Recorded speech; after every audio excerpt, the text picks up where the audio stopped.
तेरा वचन मेरे पाँवों के लिए दीपक है और मेरे मार्ग का उजियाला है। तेरा वचन मेरे पाँवों के लिए दीपक है। 25 जनवरी पहला पाठ प्रेरित चरित अध्याय 9 पद संख्या 1 से 22 तक। साउल पर अब भी प्रभु के शिष्यों को धमकाने तथा मार डालने की धुन सवार थी। उसने प्रधान याजक के पास जाकर दमिश्क के सभागृहों के नाम पत्र मांगे, जिनमें उसे ये अधिकार दिया गया कि यदि वह वहाँ नवीन पंथ के अनुयायियों का पता लगाए तो वह उन्हें, वे पुरुष हो अथवा स्त्रियां, बांधकर यरूशलेम ले आएं। जब वह यात्रा करते करते दमिश्क के पास पहुंचा तो एकाएक आकाश से एक ज्योति उसके चारों ओर चमक उठी। वह भूमि पर गिर पड़ा और उसे एक वाणी ये कहती हुई सुनाई दी, साउल साउल, तुम मुझ पर क्यों अत्याचार करते हो? उसने कहा, प्रभु आप कौन हैं? उत्तर मिला, मैं यीशु हूँ जिस पर तुम अत्याचार करते हो। उठो और शहर जाओ, तुम्हें जो करना है वह तुम्हें बताया जाएगा।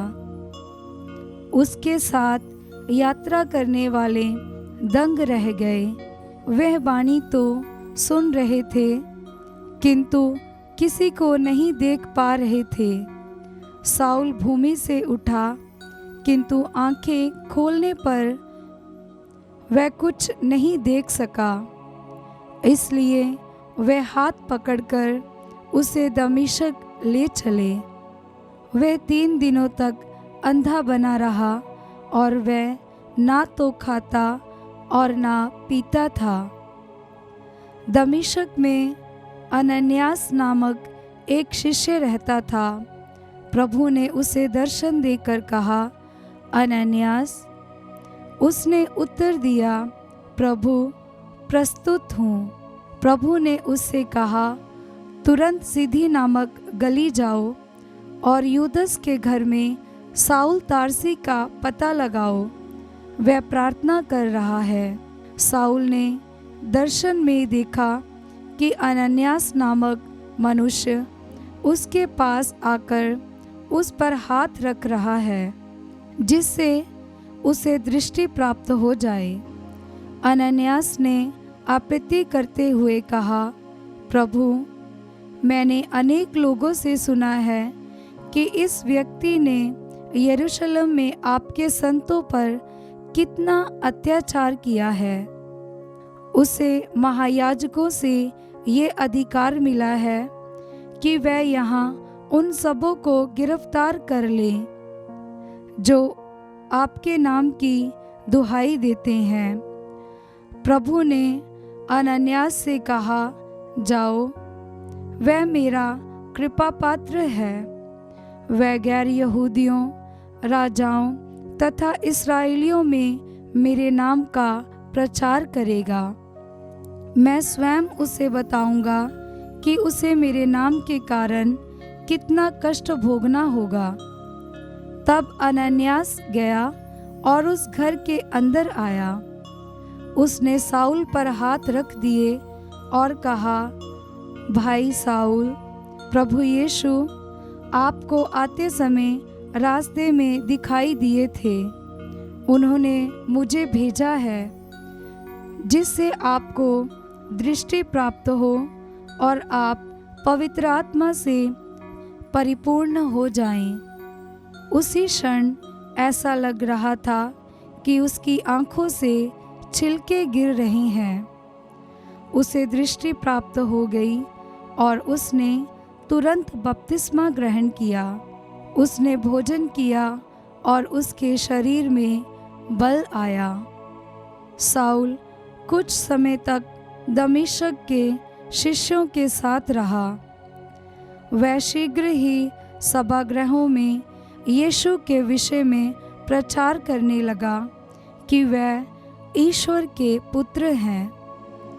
सब सुनने वाले अचंभे में पड़कर कहते थे, क्या ये वही नहीं है जो यरूशलेम में इस नाम की दुहाई देने वालों को मिटाने का प्रयास करता था?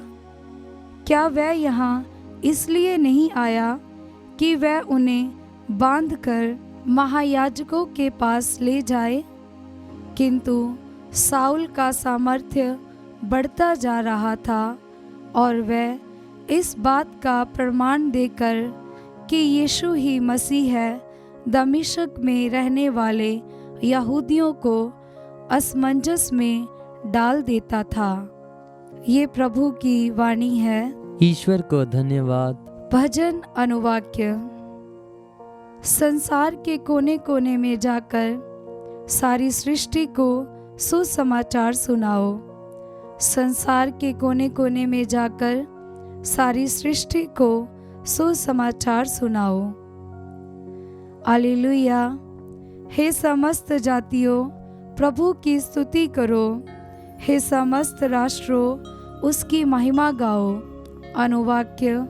संसार के कोने कोने में जाकर सारी सृष्टि को सुसमाचार सुनाओ। हमारे प्रति उसका प्रेम सामर्थ्य है। उसकी सत्य प्रतिज्ञता सदा सर्वदा बनी रहती है। अनुवाक्य। संसार के कोने कोने में जाकर सारी सृष्टि को सुसमाचार सुनाओ। जय घोष। हालेलुया। अनुवाक्य। हालेलुया। मैंने तुम्हें संसार में से चुन लिया है, जिसे तुम जाकर फल उत्पन्न करो और तुम्हारा फल बना रहे, ये प्रभु का कहना है। अनुवाक्य। हालेलुया। पवित्र सुसमाचार संत मार्कुस के अनुसार, अध्याय 16 पद संख्या 15 से 18। यीशु ने 11 को दिखाई देकर उनसे कहा, संसार के कोने कोने में जाकर सारी सृष्टि को सुसमाचार सुनाओ। जो विश्वास करेगा और बपतिस्मा ग्रहण करेगा, उसे मुक्ति मिलेगी। जो विश्वास नहीं करेगा, वह दोषी ठहर। विश्वास करने वाले ये चमत्कार दिखाया करेंगे। वे मेरा नाम लेकर अपदूतों को निकालेंगे, नवीन भाषाएं बोलेंगे और सांपों को उठा लेंगे। यदि वे विष पिएंगे तो उससे उन्हें कोई भी हानि नहीं होगी। वे रोगियों पर हाथ रखेंगे और रोगी स्वस्थ हो जाएंगे। यह प्रभु का पवित्र सुसमाचार है। ख्रिस्त की जय।